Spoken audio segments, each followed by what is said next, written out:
माझ्या महाराष्ट्रातील बांधवांनो, भगिनींनो आणि मातांनो, नमस्कार. जय महाराष्ट्र. थोडेसे आपण सुद्धा रिलॅक्स दिसताय आणि साहजिकच आहे, मी देखील थोडासा किंचित तणावमुक्त आहे. होळीपासून सुरुवात झाली आणि म्हणता म्हणता दिवाळी आली. येत्या काही दिवसामध्ये दीपावली आहे. दीपावलीचा मंगल सण आहे. अंधार छेदून प्रकाश, आणि प्रकाश म्हणजे प्रगती, समृद्धी ही आपल्या सर्वांच्या आयुष्यामध्ये येवो. म्हणजेच प्रथम आपल्याला सर्वांना दीपावलीच्या खूप खूप मनपूर्वक शुभेच्छा देतोय. ही दिवाळी आपल्याला सर्वांना सुखाची, समृद्धीची, मनशांतीची आणि आनंदाची जावो अशी मनापासून प्रार्थना करतोय. साहजिकच आहे, आपण हे सर्व सण, होळीपासून जी म्हटलं मी सुरुवात झाली, अत्यंत साधेपणाने आणि संयमाने साजरे केले म्हणायचे का पार पाडले म्हणायचे, थोडासा फरक आहे. पण महत्त्वाचा मुद्दा म्हणजे या सर्व 6-8-9 महिन्यामध्ये आपण सर्वांनी जे काही सहकार्य केलं त्याला तोड नाही.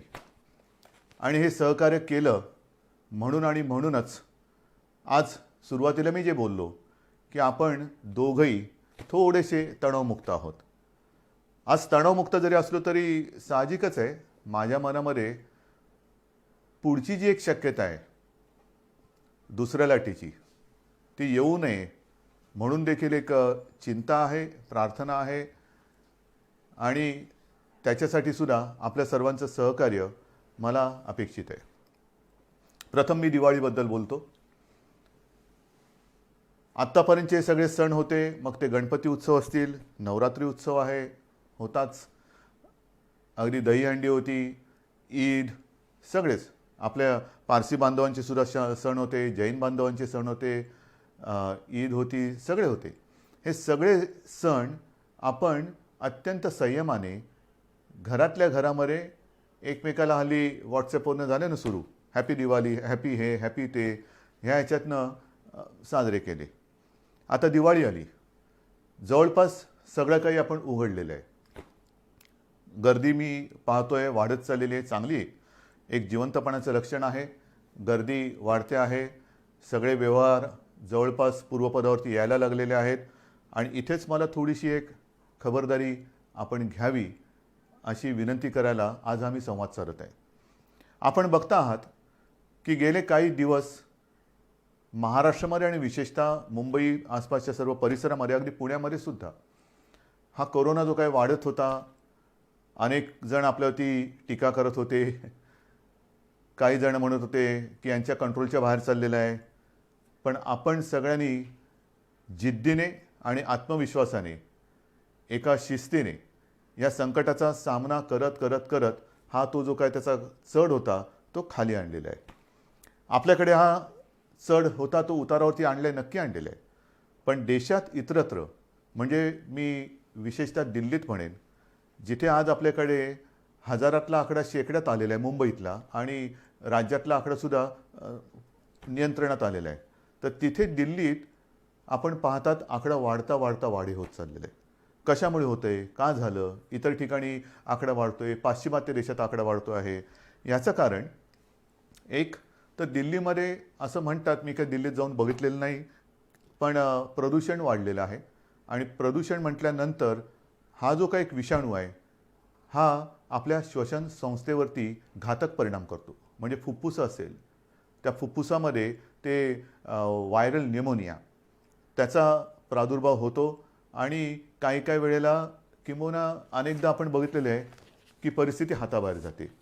विशेषतः ज्यांना सहव्याधी आहेत, म्हणजे कोमॉर्बिडिटी, त्यांच्यावरती हा परिणाम, घातकता त्याची जास्त असते. म्हणजेच काय की दिवाळी साजरी करताना मी आपल्याला नम्र विनंती करेन, फटाक्यावरती बंदी आणायची का? प्रत्येक ठिकाणी बंद्या घालून आणि कायदे कडक करून आपण आपलं जीवन हे पुढे चालू ठेवायचं का? आपण आपल्या गोष्टी स्वतःहून, जसं आत्तापर्यंत तुम्ही पाळलंत सगळं, तसं स्वतःहून पाळू शकत नाही का? जर आपल्याला लक्षात आलं असेल की एक तर अजूनही औषध नाही आहे, लसीचा पत्ता नाही आहे आणि प्रदूषणामुळे जर हा विषाणू वाढत असेल, आकडा वाढत असेल, तर दिवाळीमध्ये आपण प्रदूषण करणारे फटाके हे वाजवणं टाळू शकतो का? बंदी करायची का? करू शकतो. पण मला असं वाटतं बंदीपेक्षा आपसातला एकमेकावरचा विश्वास जो आहे, आणि मला अनेक जणांनी सांगितले की आपण जेव्हा बोलता तेव्हा आमच्या घरातलाच एक कुटुंब प्रमुख आमच्याशी बोलतोय, मोठा भाऊ आपल्याशी बोलतोय, असं आपल्याला सर्वांना वाटत असतं. मग त्याच नात्याने आपल्याला सांगतोय. लहानपणी मी सुद्धा फटाके वाजवलेले आहेत, सगळ्यांनीच फटाके वाजवलेले आहेत. आज सुद्धा घराघरातली लहान मुलं आहेत, त्यांना तो एक आनंद असतो. पहाटे अभ्यंग स्नान म्हटल्यानंतर तेव्हा थंडी मुंबईमध्ये असायची, आज इतरत्र राज्यात थंडी पडायला सुरुवात झालेली आहे. उठणं लावायचं, ते चिराट फोडायचं आणि पहिला फटाका कोण लावतो ती एक गंमत होती. पण म्हणता म्हणता ही वस्ती एवढी वाढली आणि त्याच्यानंतर हे एवढं आता धूर आणि प्रदूषण वाढायला लागलेलं आहे की आत्तापर्यंत जे काय आपण साधलेलं आहे, आत्तापर्यंत जे काय आपण कमावलेलं आहे, ते 4 दिवसातल्या धुरामध्ये वाहून जाता कामा नये. म्हणून मी आपल्याला विनंती करतोय, एक तर सार्वजनिक ठिकाणी फटाके वाजवायचे नाहीतच, कारण आपल्याला समाजाची काळजी घ्यायची आहे. अनेक जण ह्या वेळेला फिरायला बाहेर पडतात, सगळीकडे रोषणाई जरूर करा.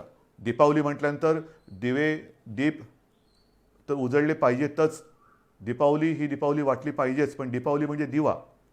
तो दिव्याचं एक महत्त्व आहेच. दिवे जरूर पेटवा, प्रकाशमान करा, पण फटाके न वाजवाल तर उत्तम. सार्वजनिक ठिकाणी फटाके वाजवायचे नाहीतच. हां, आपल्या याच्यासाठी आजूबाजूला कोणाला त्रास होऊ न देता जेवढे काही मर्यादित फटाके आपण वाजवू शकत असाल, हरकत नाही. मी अगदीच काही तुम्हाला आणीबाणी नाही आणते तुमच्यावर. फटाके वाजवूच नका किंवा फटाक्यांवरती बंदीच घालतो असं न म्हणता, चला आपण एक दुसऱ्याच्या विश्वासावरती हा सण आनंदाने साजरा करूया. फराळ करा. पण पुन्हा एक सांगतो की आत्ता जरी ही परिस्थिती आटोक्यात आलेली वाटत असली तरी दिवाळी आणि दिवाळी नंतरचे 15 दिवस हे फार आपल्याला कसोटीचे आहेत. याचं कारण असं की पाश्चिमात्य देशात आपण जे काय बघतो आहोत, आकडेवारी बघतो आहोत, प्रचंड मोठ्या प्रमाणात ही दुसरी लाट आलेली आहे. म्हणजे अनेक ठिकाणी हा जो आकडा होता हा जवळपास शून्यावरती आला. आणि मी जी काय माहिती घेतली, माझ्याकडे माहिती आहे, कागद सगळे आहेत, पण हे सगळं तुम्ही बघताय तेच मी बघतोय. पण ते बघितल्यानंतर रिपिटेशन नको आहे. पाश्चिमात्य देशात आपण जर पाहिलं तर अगदी इटली असेल, ब्रिटन असेल, इंग्लंडमध्ये तर, लंडनमध्ये तर पुढच्या 4-6 आठवड्यासाठी कडक लॉकडाऊन त्यांनी केलेलं आहे. कडक म्हणजे जसं आपल्याकडे होता तसा. इतरत्र सुद्धा स्पेनमध्ये असेल, नेदरलँडमध्ये तर मी असं ऐकलं की घरातल्या घरात कुटुंबियांना सुद्धा त्यांनी मास्क घालण्याची एक जबरदस्ती केलेली आहे. हे होतंय. ह्याचं कारण का की थोडीशी बेफिकिरी. आता संपलं सगळं. गेले 1-2 महिने काहीच झालेलं नाही आहे, झालं सगळं. तसं नाही आहे. तिकडे थंडीचा सीझन सुरू होतोय, त्याच्यात हा आता विषाणू परत वाढीला लागलेला आहे आणि त्या लाटेच्या आकडेवारीकडे जर का आपण बघितलं तर मी म्हणेन ही लाट नाही, ही सुनामी आहे. कारण पहिल्या प्रथम जेव्हा तिथे लाट आली होती आणि अगदी पीक ज्याला म्हणतात त्या पीक नंतर खाली गेला तो करोना, आणि आता जो आला आहे तो दुपटी-तिपटीपेक्षा जास्त संख्येने आलेला आहे. आपल्याकडे होणार नाही, होऊ द्यायचं नाही. पण विचार करा, गेले 6-8-9 महिने आपली यंत्रणा, मग ती पोलीस आहे, महसूल आहे, आरोग्य सेवक आहेत, डॉक्टर्स आहेत, अत्यंत तणावाखाली ह्या लढाईमध्ये लढत आहेत. कोणासाठी लढत आहेत? अनेक पोलीस मृत्युमुखी पडलेत, आरोग्य सेवकांना सुद्धा बाधा झालेली, त्यातले काही मृत्युमुखी पडले, काही डॉक्टर्स गेलेले आहेत. कोणासाठी लढत आहेत? त्यांच्यावरती असह्य ताण आहे. आणि आत्ता मला असं वाटतं की ही जी काही लढाई आपण लढलो, मला सहज एक परवा कोणीतरी व्हॉट्सॲप पाठवला, एक चांगला होता, एका सैनिकाचा. तो सैनिक आपल्याला सांगतोय की मी तुमच्यासाठी लढत असताना किती किलो वजन, मग बूट किती किलोचे असतात, अंगावरती बॅगेमध्ये त्याच्या जी काही दारुगोळा असतो तो किती किलोचा असतो, हेल्मेट किती किलोचा असतो, त्याचं जॅकेट किती किलोचं असतो, म्हणजे त्याचं वजन आणि ह्याचं वजन ह्याची जर तुलना केली तर खूप फरक आहे. म्हणजे त्याच्या शरीरापेक्षा तो जो काय वाहतो, नुसतं वाहत नाही, तो जो काय अंगावरती बाळगतो त्याचं वजन हे जास्त आहे. आणि मग तो सैनिक आपल्याला विचारतो, हे एवढं सगळं वजन घेऊन जर मी तुमच्यासाठी लढत असेल तर तुम्ही फक्त मास्क लावून ही लढाई लढू शकत नाही? किती साधा आणि मार्मिक प्रश्न आहे. लढताना आपल्या हातात दुसरं कोणतेही शस्त्र नाही आहे, मास्क शिवाय दुसरं कोणतेही शस्त्र नाही आहे. आणि सहज मी आत्ता आपल्याशी बोलताना मला एक 100 वर्षापूर्वीची आठवण आली. त्याही वेळेला फ्लू आला होता, स्पॅनिश फ्लू. साधारणतः कोरोना कधी जाईल, हा स्पॅनिश फ्लू जो 100 वर्षापूर्वी आला होता तो 2 ते 3 वर्ष त्यांनी जगाला परेशान करून टाकलं होतं. त्याही वेळेला काही कोटी बळी, म्हणजे आपल्या देशात सुद्धा असं म्हणतात की 1 कोटीच्या आसपास लोक मृत्युमुखी पडले होते. 100 वर्षापूर्वी लोकसंख्या काय होती, त्याच्यात 1 कोटी. आता लोकसंख्या किती आहे, प्रमाण काय होईल, हे तुम्हाला मी घाबरवत नाही आहे, पण सतर्क राहण्यासाठी म्हणून ह्या प्रेमाच्या आणि सावधगिरीच्या सूचना देतो आहे. आणि म्हणून मी आपल्याला सांगतो की जरी आपण या सगळ्या गोष्टी उघडतो आहोत, उघडायला तर पाहिजेच, कारण आयुष्य पूर्वपदावरती आलंच पाहिजे, येतं आहे, अर्थचक्राला गती मिळाली पाहिजे. पण ती गती देताना वेडीवाकडी जर का गती द्यायचा प्रयत्न केला तर ती दुर्गती होईल, गतीच्या ऐवजी अधोगती होईल. कारण पुन्हा जर का लॉकडाऊन करण्याची वेळ आली तर तो लॉकडाऊन आपल्याला फार भारी पडेल.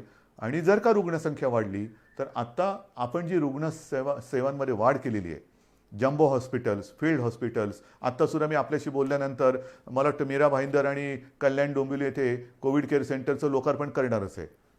मी अजूनही गरज संपली अशातला भाग नाही आहे. पण एक गोष्ट चांगली आहे की बऱ्याच ठिकाणी अजूनही आपले बेड्स आता रिकामी दिसत आहेत, ते रिकामीच असू द्या. मी कुठेही या आरोग्य सुविधा बंद करा म्हणून सांगितलेलं नाही, वापरायची वेळ येऊच नये. पण आणखीन पुढचे किमान 6 महिने आपण ह्या गोष्टी असाच्या अशा भले कडी कुलप लावून ठेवली तरी चालतील, ती तशीच राहावीत, पण आपण त्या काढत नाही आहोत. मनामध्ये एकच विचार आहे की ह्या ज्या काही सुविधा वाढवल्या त्याला सुद्धा एक मर्यादा आहे. मी सुरुवातीला आपल्याला सांगितलं होतं की ही जेव्हा साथ सुरू झाली तेव्हा आपल्या राज्यामध्ये एकूण सगळे मिळून 7-7.5 किंवा 7,800 रुग्णशय्या होत्या. आता त्या रुग्णशय्या जवळपास आपण 4.5 लाखापर्यंत नेल्या एवढ्या. पण नुसतं रुग्णशय्या म्हणजे रुग्ण बरा होतो असं नाही आहे. त्याला आरोग्य सेवक पाहिजेत, डॉक्टर्स पाहिजेत, औषधं पाहिजे, ऑक्सिजन पाहिजे, जरूर लागली तर व्हेंटिलेटर पाहिजे. सगळ्या बाकीच्या गोष्टी आणता येतील, डॉक्टर्स आणि आरोग्य सेवक कुठून आणायचे हे तयार नाही करता येऊ शकत. पण त्यांच्यावरती म्हणजे ते वाढणार नाही आहेत. म्हणजे उद्या जर का दुपटी तिपटीची लाट आली तर आपली त्रेधा तिरपीट उडू शकते आणि ती येऊ न देणं हे आपण करू शकता, कारण आजपर्यंत आपण हे केलेलं आहे. या सगळ्या गोष्टी मी तुम्हाला सांगतोय. पण मधल्या काळामध्ये हे फळ आपल्याला कसं मिळालं तर दसऱ्यापर्यंत आपण माझे कुटुंब माझी जबाबदारी ही जी काही मोहीम राबवली, मी नक्कीच सांगेन की त्या मोहिमेचं हे फळ आहे. कारण आपल्या टीम्सने जवळपास 60,000 टीम्स राज्यभरात आपण तयार केल्या होत्या. 60,000 घराघरात गेल्या, माझ्याही घरी आल्या होत्या, आपल्याही घरी आल्या होत्या. जवळपास सगळी घरं आपण त्याच्यामध्ये संपर्क केला आहे. आणि त्याच्यात तुम्हाला सहज मी एक आकडेवारी सांगतो की या जवळपास 59,000 काही टीम होत्या, म्हणजे 60,000. त्यांनी राज्यामध्ये जी काही चौकशी केली त्याच्यात साधारणतः 3.5 लाखाच्या आसपास आयलाय आणि सारी रुग्ण सर्वेक्षण काळात आढळून आले. म्हणजे ज्यांना श्वसन संस्थेचा विकार असेल, काही असेल, त्यांची टेस्ट केल्यानंतर त्याच्यामध्ये साधारणतः 51,000 रुग्णांना कोविड झाल्याचं निदर्शनास आलं. हे घरोघरी जाऊन आपण तपासणी केली म्हणून हे झालं आणि म्हणून आपण त्यांना आवश्यकतेनुसार इलाज करून वाचवू शकलो. हे याचं फलित आहे, हे नक्कीच फलित आहे. त्याच्यानंतर एकूण जर का बघितलं आपण तर ह्या सर्वेक्षण काळामध्ये मधुमेह, डायबिटीस आपल्या राज्यात किती जणांना आहे, ज्यांना आपण तपासलं आणि ज्यांनी आपली माहिती दिली त्याच्यात जवळपास 8,69,370 लोकांना डायबिटीज आहे. हाय ब्लड प्रेशर किती लोकांना आहे, साधारणतः 13 लाख लोकांना हाय ब्लड प्रेशर आहे. हृदयविकार कोणाला किती लोकांना आहे, 73,000 लोकांना जवळपास हृदयविकार आहे. कर्करोगाचे 17,843 आणि इतर आजाराचे साधारणतः 1,06,877 असे सहव्याधी किंवा कोमॉर्बिड ज्याला म्हणतो असे रुग्ण ह्या नागरिकांमध्ये आपल्याला ह्या व्याधी आढळल्या. आणि त्यातले बहुतेक जण आता व्यवस्थित होऊन आपापल्या घरी आहेत. हे या मोहिमेचं फलित आहे. आणि म्हणून ही मोहीम ज्यांनी राबवली त्या 60,000 टीममधल्या सगळ्यांना मी अक्षरशः मनापासून नमस्कार करतोय. महाराष्ट्र आपला ऋणी आहे. आपण अहोरात्र मेहनत केलीत, स्वतःच्या जीवाची पर्वा न करता मेहनत केली. काही ठिकाणी आपल्याला थोडेसे अनुभव आले असतील. काही जणांनी सुरुवातीला दाद दिली नाही. मग त्यांना जेव्हा कळलं की आपल्या भल्यासाठी आहे, मग त्यांनी दरवाजा उघडला आणि आता त्यांना त्यांचा विश्वास आल्यानंतर पुढे या सगळ्या गोष्टी केल्यात. परंतु मी यंत्रणेला सांगितलेलं आहे की हा जो रेकॉर्ड आहे, हा रेकॉर्ड म्हणजे आपल्या राज्याचा आरोग्याचा नकाशा आहे, हेल्थ मॅप. साधारणतः कोणत्या कोणत्या विभागामध्ये काय काय स्वरूपाचे आजार आहेत, किती जणांना आजार आहेत, ह्या सर्वांना शक्य तेवढं संपर्कात ठेवा. एक थोड्या थोड्या कालावधीनंतर त्यांना किमान एक फोन करून तब्येतीची विचारपूस करा. आणि ही विचारपूस केल्यानंतर आपल्याला लक्षात येईल की आपण जी मोहीम राबवतो आहोत त्याचा उपयोग आपल्याला नुसतं निरोगी महाराष्ट्र, सुदृढ महाराष्ट्र वाचून होत नाही. महाराष्ट्र त्याच्यासाठी मेहनत करावी लागते. तर ही मेहनत, ह्या मेहनतीचं एक फळ आहे. म्हणून मी या सगळ्यांना धन्यवाद देतोय आणि त्यांना आणखीन सांगितलेलं आहे की जरा थोडे दिवस थोडी विश्रांती घ्या. पण आता पुढचा टप्पा आहे हा तुम्ही करायचा आहे. ह्याचं कारण असं की जे मी बघतो आहे की मुंबईमध्ये सुद्धा आणि बाहेर सुद्धा मास्क न घालणारी जास्त दिसायला लागलेले आहेत. हे नाही चालणार, अजिबात नाही चालणार. बाकीच्या सगळ्या गोष्टी आपण हळूहळू ओपन करतो आहोत, उघड करतो आहोत. पण मास्क घातला नाही तर त्याला दंड हा केला जाणारच, करावाच लागेल. कारण साधारणतः जे प्रमाण लक्षात येतं आहे, हे आकडेवारी माझी नाही आहे, मी डॉक्टरांशी बोलून हे सगळं करून तुम्हाला सांगतोय की साधारणतः एक कोरोना पॉझिटिव्ह नागरिक जर मास्क न घालता जनतेत फिरला तर एका ह्याच्यात तो जवळपास जेवढा फिरेल, गर्दीमध्ये फिरला तर किमान 400 जणांना तो संक्रमित करू शकतो. म्हणजे एक 400 ना करतो, म्हणजे 400 पुढे किती ना करतील. म्हणजेच काय की समाजासाठी आपल्याला ह्या गोष्टीची खबरदारी घ्यावीच लागेल. कोणत्याही परिस्थितीत आपल्या हातामध्ये लस नाही, औषध नाही. स्पॅनिश फ्लूच्या वेळेला सुद्धा हीच त्रिसूत्री होती: मास्क लावा, अंतर ठेवा आणि हात धुत राहा. गर्दी वाढते, गर्दी टाळणं गरजेचं आहे. काय काय उघडणार, आज उद्धव ठाकरे काय बोलणार, कोणती घोषणा करणार, काय घोषणा करू. घोषणा करायला ही काही राजकीय सभा नाही आहे, पण घोषणा करायची असेल तर मी हेच सांगतोय की या कठीण काळात सुद्धा आपण खूप गोष्टी उघडलेल्या आहेत. दिवाळीनंतर सुद्धा आपण शाळा साधारणतः आता 9वी, 10वी, 11वी, 12वी ह्या वर्गांमध्ये आपण ते पहिले सुरू करतो आहोत. त्याच्यात सुद्धा पूर्ण खबरदारी घेण्याच्या सूचना सर्वांनी दिलेल्या आहेत. शिक्षकांची टेस्ट होणं गरजेचं आहे, मुलांची सुद्धा गरजेनुसार चाचणी होणं गरजेचं आहे. आणि त्या पलीकडे जाऊन मंदिरं कधी उघडणार ना, मंदिरं उघडणार आहे, प्रार्थनास्थळं पण उघडणार आहे. पण मला असं वाटतं साधारणतः पुढच्या आठवड्यात दिवाळी आलेली आहे. दिवाळीनंतर आपण एक नियमावली करू. नियमावली काय आहे तर हीच नियमावली आहे: गर्दी टाळा. कारण मंदिरांमध्ये आपल्या घरातले ज्येष्ठ, आपले आई वडील असतील, आजी आजोबा असतील, हे जात येत असतात. आपण त्यानंच तर जपत आलेलो आहोत. आज पण असंच सांगतोय की शक्यतोवर कोणीच अनावश्यक कोणी घराबाहेर पडू नये, हे तर आपण बोलतोच आहोत. परंतु ज्येष्ठ नागरिकांनी घराबाहेर पडू नये अशीच एक आपली साधारणतः आज देखील सूचना आहे. मग बागेत फिरलात, अंतर ठेवून राहिलं पाहिजे. मंदिरामध्ये काय होतं, अगदी सगळ्यांच्याच प्रार्थनास्थळात, मंदिर असतील, मशीद असतील, चर्च असतील, चर्चमध्ये सुद्धा प्रेयर असते, मशिदीमध्ये नमाज असतो आणि मंदिरामध्ये आपल्या आरती असते. अगदी आपण खेटून तल्लीन होऊन आरत्या करत असतो. पण त्या तल्लीनतेचा परिणाम हा नंतर आपल्याला भोगायला लागता कामा नये. कारण आपल्या घरातले माता पिता, आजी आजोबा हे तिकडे गेल्यानंतर समजा कोण तिकडे कोरोना संक्रमित आला आणि मंदिरामध्ये मास्क नसेल, घातलेलं नसेल, चपला बाहेर काढल्याच पाहिजेत, पण मास्क मंदिरात सुद्धा घातलाच पाहिजे, मास्क घातला पाहिजे. पण हे जेव्हा आपण मंदिरं सुरू करू त्यावेळेला ह्या नियमावली व्यवस्थित देऊ.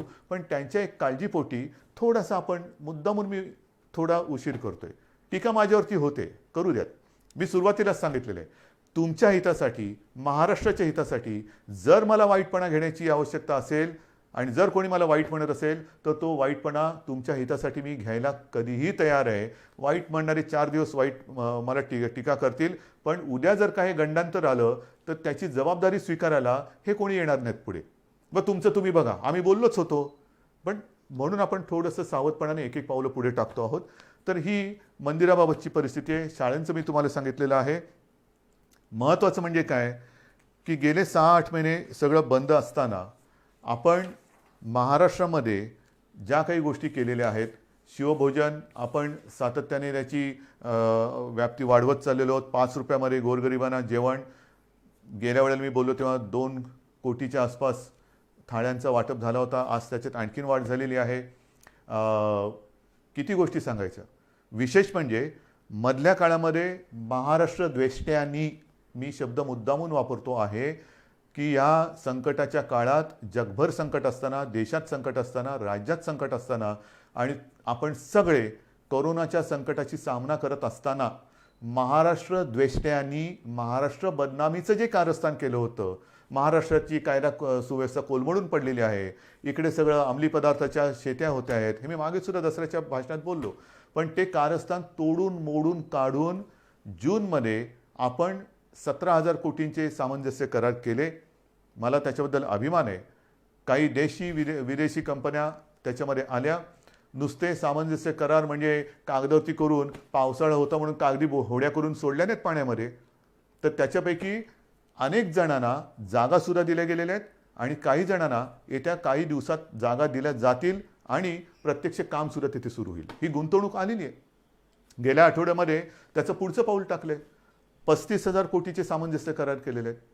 अनेक वेगवेगळ्या क्षेत्रातील देशी विदेशी कंपन्या महाराष्ट्रामध्ये येत आहेत, ज्याचा आपल्याला अभिमान आहे. हे सगळं तुमचं कर्तृत्व आहे. आपण एक महाराष्ट्राची प्रतिमा ही निर्माण केलेली आहे.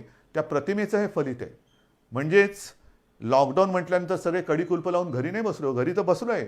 माझ्यावरती टीका केली जाते, पण घरात बसून सुद्धा मी हे काम केलेलं आहे. हजारो कोटींचे सामंजस्य करार हे महाराष्ट्रामध्ये केलेले आहेत. गुंतवणूक येते आहे. उद्योगधंदे सुरू होत आहेत. रोजगार निर्माण होतो आहे. मोठ्या प्रमाणावरती अर्थचक्राला आणि अर्थव्यवस्थेला चालना मिळते आहे. हे फार मोठं काम आहे. आणि आता 2 दिवसापूर्वी मुंबईमध्ये मेट्रोचं काम, आता मेट्रो म्हटल्यानंतर तुम्हाला माहिती आहे, कारशेड, आरेची कारशेड कांजूरला नेली, त्याच्यावरनं टीका. त्याच्यावरती सगळी उत्तरं आपल्याकडे आहेत. व कोणीतरी म्हणालं की ही सॉल्टपॅनची म्हणजे मिठागराची जमीन आहे.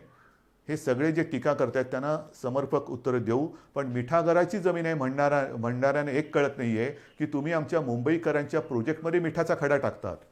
हा मिठाचा खडा हा त्याचा काय इलाज करायचा तो आहे, पण आम्हीसुद्धा डोळे बंद करून काही कामं करत नाही आहोत. जे मुंबईकरांच्या आणि माझ्या राज्याच्या हिताचं असेल ते टीकेची पर्वा न करता आपण करणार म्हणजे करणारच, कोणत्याही परिस्थितीत करणार आहोत. आणि जसं मी म्हटलं की मुंबईमध्ये सुद्धा आणि इतरत्र महाराष्ट्रामध्ये सुद्धा इन्फेक्शनसाठी हॉस्पिटल ते सुद्धा करणार आहोत आपण. जागा अजून कुठे बघितलेली नाही आहे, पण शोध चालू आहे. कारण हे एक पहिलं संकट आवरू दे आपल्याला. ते सावरल्यानंतर आपण या गोष्टीकडे सुद्धा लक्ष देणार आहोत. माझे कुटुंब माझी जबाबदारीची फलश्रुती आपल्याला मी सांगितली. त्याच्यावरती नंतर मी कदाचित पुन्हा थोडंसं बोलेन. पण आता जवळपास आपण सगळ्याच गोष्टी उघडायला परवानगी दिलेली आहे. सिनेमागृह, त्याच्यानंतर आपली नाट्यगृह ही सुद्धा काही टक्क्यामध्ये उपस्थिती ठेवून, कारण हळूहळू आपल्याला जायचं आहे, ही उघडायला परवानगी दिलेली आहे. जिम, व्यायामशाळा त्या सुरुवात करायला दिलेली आहेत. रेस्टॉरंट सुरू झालेली आहेत. ग्रंथालय, वाचनालय सुरू झालेली आहेत. मुंबईतील सर्व महिलांना लोकल प्रवासाची मुभा दिलेली आहे. आमच्यासाठी लोकल्स कधी सुरू होणार, केंद्राबरोबर बोलणं सुरू आहे. त्याच्यातसुद्धा आपण मागणी करतो आहोत. त्यांच्याकडनं जसजशी परवानगी येते तसतशी आपण लोकल सुरू करतो आहोत. पियुष गोयल जे चांगलं सहकार्य करत आहेत ते सुद्धा लवकर आपल्याला याच्याबद्दल मदत करतील अशी मला खात्री आहे. सगळ्याच गोष्टी आपण सुरू करत चाललेलो आहोत. एक एक गोष्टी सुरू करत असताना पुन्हा पुन्हा माझं एकच म्हणणं आहे की ही लढाई ही आरोग्याविषयक एका मोठ्या संकटाची लढाई आहे. मेट्रोचं जे मी तुम्हाला सांगत होतो ते पूर्ण करतो. मेट्रोचं जे कारशेडचं एक झालं तो विषय वेगळा, परंतु 2 दिवसापूर्वी मेट्रोसाठीच आपण जर्मनीच्या KfW कडनं जवळपास 545 दशलक्ष युरो एवढ्या रकमेचं कर्ज अत्यंत माफक व्याजदरामध्ये आपण ते घेतलेलं आहे. अत्यंत माफक व्याजदर आहे. म्हणजे ही गोष्ट फार महत्त्वाची आहे. आणि त्या कार्यक्रमामध्ये विशेषतः तिथले ते जे जर्मन अधिकारी त्या संबंधित संस्थेचे आणि इथले आपले कॉन्सिल जनरल वगैरे होते, ते आपल्या मुंबई आणि महाराष्ट्राबद्दल जे बोलले ते फार महत्त्वाचं आहे. त्यांनी हेच सांगितलं की आम्हाला महाराष्ट्रात खूप कम्फर्टेबल वाटतं. महाराष्ट्र आणि आपला देश यांच्याबद्दल त्यांना एक आस्था आहे, पण महाराष्ट्राच्या विकासासाठी ते आपल्या सोबत आहेत हे सुद्धा नाही म्हटलं तरी तुमच्या सगळ्या मेहनतीचं हे फळ आहे. शेवटी राज्य म्हणजे काय? राज्य म्हणजे केवळ राज्य सरकार नाही, राज्य सरकार तर असतंच, पण राज्य सरकारबरोबर राज्यातली जनता, एक आपल्याला संस्कृती आहेत, आपल्यावरती संस्कार आहेत आणि इथे टाकलेला पैसा हा उधळला जाणार नाही, तो वाया जाणार नाही, लोकांच्या उपयोगासाठी, जनतेच्या हितासाठी तो वापरला जातो आहे, तसं हे सरकार आहे. हे जे काही एक आपलं विश्वासाचं नातं आज आपण जगात निर्माण केलेलं आहे, हे त्याचं हे फलित आहे. म्हणून मला असं वाटतं की अनेक गोष्टी आपण सुरू केलेल्या आहेत, उद्योगधंदे येत आहेत, गुंतवणूक येते आहे. पावसाळा संपलेला आहे, पण पावसाळा संपल्यानंतर साधारणतः पावसाची जी सुरुवात झाली तीच एका तणावाने झाली आणि तो तणाव होता रायगड आणि आपल्या कोकण किनारपट्टीवरती प्रचंड ताकदीने धडकलेलं निसर्ग चक्रीवादळ. साधारणतः जूनपासून पावसाळा संपेपर्यंत कुठे ना कुठेतरी अतिवृष्टी, पूर, वादळं ह्या सगळ्या गोष्टी ह्या येत होत्या. मुंबईला सुद्धा त्यांनी सोडलं नाही पावसाने, पूर्व विदर्भाला नाही सोडलं. काही ठिकाणी पूर नाही आला, पण सतत पाऊस थांबतच नाही आणि त्याचा दुष्परिणाम हा शेवटचा जो अतिवृष्टीचा पाऊस होऊन गेला, मी स्वतः जाऊन बघितलेलं आहे. जमिनी खरडून गेलेल्या आहेत. खरडून जाणं म्हणजे काय तर सोन्यासारखं उभं असलेलं पीक हे तर कुठच्या कुठे सडून कुजून जातच, पण जमिनीचे थर जाऊन तिकडे जणू काय वाळवंट आहे की काय असं चित्र माझ्यासमोर होतं. कुठे पुलाच्या वरनं 7-8 फुटावरनं पाणी गेलेले आहेत, झाडं उन्मळून पडलेले आहेत, विजेचे खांब उन्मळून पडलेले आहेत, विजेच्या तारा तुटलेल्या आहेत. हे सगळं गेले 4 महिने आपण भोगलेलं आहे. आणि म्हणून जून ते ऑक्टोबर म्हणजे हा पाऊस संपेपर्यंत एकूण जर का बघितलं तर जवळपास महाराष्ट्रातली 41 लाख हेक्टर जमीन ह्या पूर आणि अतिवृष्टीमुळे बाधित झालेली आहे. संपूर्ण शेतकऱ्याची वाताहत झालेली आहे. कोणाची घरदारं वाहून गेलेली आहेत, कोणाची गुरं वाहून गेलेली आहेत, कोणाच्या घरातली माणसं बुडून गेलेली आहेत. काय करू शकतो आपण? काय करू शकतो? जास्तीत जास्त प्रयत्न हाच करायचा, प्राथमिकता प्राणहानी होऊ नये. कारण बाकी सगळ्या गोष्टी पुन्हा उभ्या करायला येऊ शकतात, पण प्राणहानी, मग घरातला माणूस गेला तर काय करायचं? तर त्याच्यामध्ये सुद्धा आपण जवळपास 10,000 कोटी निधी, एकतर तुम्हाला माहिती आहे मी गेल्या वेळेला भाषणांमध्ये बोललो होतो, 38,000 कोटी आपले GSTचे आणि डिव्होल्युशनचे बाकी आहेत, त्यातले आता 5-7 हजार कोटी आलेत म्हणतात, परंतु दर महिन्याला त्याच्यामध्ये वाढ होत चाललेली आहे. म्हणजे होतं काय की ज्या पालिका मग कलेक्टर असतील, तिकडे काय झालं का राज्य सरकारकडे मागणी करणार, राज्य सरकार केंद्राकडे हात पसरणार, केंद्र सरकार हात वर करणार, काय करणार? तर ह्या सगळ्या परिस्थितीचा सामना करत करत आपण पुढे जातो आहोत. 10,000 कोटीची एक तरतूद आपण ह्या अतिवृष्टी, पूरग्रस्त आणि एकूण जे काय शेतकऱ्यांची नुकसान भरपाई च्या माध्यमातून त्यांना जी रक्कम मिळण्याची आवश्यकता आहे त्याच्यासाठी केलेली आहे. मग त्याच्यामध्ये जमीन आल्या, पर हेक्टरी किती द्यायचे, शेती असेल तर किती, फळबागांना किती, जास्तीत जास्त आजपर्यंत कधी न झालेलं असेल एवढी मदत आपण करण्याचा प्रयत्न करतो आहोत. हे केवळ तुमच्या आशीर्वादाने आणि देवाच्या दयेने आपण करू शकतोय, निभावून नेतोय, हळूहळू पूर्वपदावरती येण्याचा प्रयत्न करतो आहोत. पण मला असं वाटतं की शेतकरी असेल आणि माझ्या महाराष्ट्रातले सगळे नागरिक असतील, खूप समजदार आहात तुम्ही. तुम्हाला सगळ्यांना हे संकट काय आहे ते कळलेलं आहे. कुठेही अनेकांनी तुम्हाला डिवचलं, चिडवलं तरीसुद्धा त्यांच्या त्या सगळ्या डावपेचाला बळी न पडता तुम्ही नाही, माझं सरकार आहे, आपलं सरकार आहे, माझं सरकार अडचणीत आहे, माझ्यासाठी ते नक्की काहीतरी केल्याशिवाय राहणार नाही, करताय. हे जे तुमचं प्रेम आहे ना, हे मला नाही वाटत जगाच्या पाठीवर दुसरीकडे कुठे मिळत असेल. आणि म्हणून मला असं वाटतं की ही सगळी मदत आपण करतो आहोत. मग ती करत असताना आपण मग कापूस खरेदी असेल, उडीद, मूग, तूर, सोयाबीन ही सगळी पिकं आता एक करत येत आहेत. कापसाची खरेदी सुरू केलेली ह्या महिना अखेरपर्यंत बरीचशी केंद्र सुरू होतील. जी पिकं येत आहेत त्यांची खरेदी सुरू करण्याचे आदेश दिले गेलेले आहेत. खरेदी केंद्र सुरू होत आहेत. काही ठिकाणी अजूनही हळूहळू होत आहेत, पण या महिनाभरामध्ये जिथे जिथे ज्या ज्या पिकासाठी आवश्यकता असेल ती सगळी खरेदी केंद्र सुरू करण्याचे आदेश मंत्रिमंडळाने दिलेले आहेत. लवकरात लवकर ही खरेदी जर कुठे सुरू झालेली नसेल तर ती सुद्धा सुरू होईल. सगळ्या गोष्टी आपण करतो. चहूबाजूनी संकट जरी येत असली तरी संकटाचा सामना करून आपण त्यांना पुरून उरतो आहोत, हे फार महत्त्वाचं आहे. शिवभोजनबद्दल सुद्धा मी बोललेलो आहे. आणखीन एक दोन गोष्टी केलेल्या आहेत. काल परवाकडे फोर्स 1 जो आपला एक महत्त्वाचा फोर्स आहे, अतिरेक्यांचा सामना करणारा, एकदा 26 नोव्हेंबरला त्याची गरज वाटली त्याच्यानंतर तो केला गेला. त्यांच्यासाठी सुद्धा आपण जे त्यांना आवश्यक आहे ते करतो आहे. पण विशेष म्हणजे आपल्याला आपल्या राज्यामध्ये जे माजी सैनिक आहेत त्या माजी सैनिकांना आणि त्यांच्या दुर्दैवाने ज्यांचं निधन झालेलं आहे किंवा आपल्यासाठी ज्यांनी बलिदान केलेलं आहे, जे शहीद झालेले आहेत, त्यांच्या ज्या बिचाऱ्या काय म्हणायचं, विधवा हा शब्द मला बोलायला खूप जड जाते, पण त्यांना आणि माजी सैनिकांना त्यांचा निवासी मालमत्तेचा कर आणि घरपट्टी ही माफ करण्याची योजना आपण आपल्या शिवसेना प्रमुखांच्या नावाने ती सुद्धा अंमलात आणतो आहोत. समाजातला प्रत्येक घटक हा वंचित राहता कामा नये. अगदी प्रत्येक घटक म्हटल्यानंतर मी यापूर्वीसुद्धा म्हटलेलं आहे की मग आरक्षणाचे वारे वाहत आहेत. मराठा आरक्षण आहे, ओबीसींचं आरक्षण, ते म्हणतात आमचं काही कमी करू नका, धनगर आहेत, ह्या सगळ्यांना आपण कुठेही वारावरती अजिबात सोडू शकत नाही. कारण जाणार कुठे वारावर सोडून? आपण एकत्रच आहोत. हे सरकार तुमचं आहे. हे सरकार काही परदेशातून आलेलं नाही आहे किंवा परग्रहावरून आलेलं नाही आहे. तुम्हीच आहात ह्या सरकारचे सगळे मालक पालक सगळे तुम्हीच आहात. आणि तुम्हाला जर न्याय देणार नाही तर मग आणखीन कोणासाठी काम करणार? माझ्या राज्यातली जनता जर का असमाधानी असेल तर मग मंत्रिमंडळ करायचे काय? आणि म्हणून मला सगळ्यांना हेच सांगायचं आहे की परिस्थिती बिकट आहे, नक्की आहे. एकतर अर्थचक्र हळूहळू फिरते, त्याच्यातून काही कायदेशीर गोष्टी असतील, आणखीन काही गोष्टी असतील, सगळ्यांचा सामना हा करत करत करत यशस्वीपणाने ठामपणाने आपण पुढे जातो आहोत.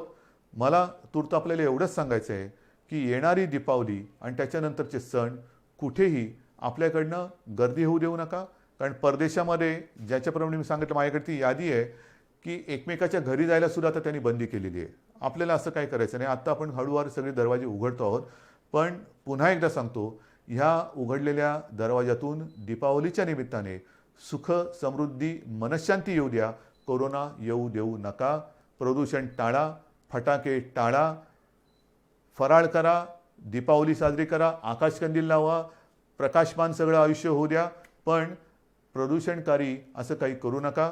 मला खात्री आहे आजपर्यंत आपण माझं एका आपुलकीने प्रेमाने ऐकत आलेलं आहात, त्याच्याप्रमाणे वागत आलेला आहात. आणि तसे तुम्ही जर का वागले नसता तर आजचे हे कोरोनाचे आकडे हे पुरेसे बोलके आहेत.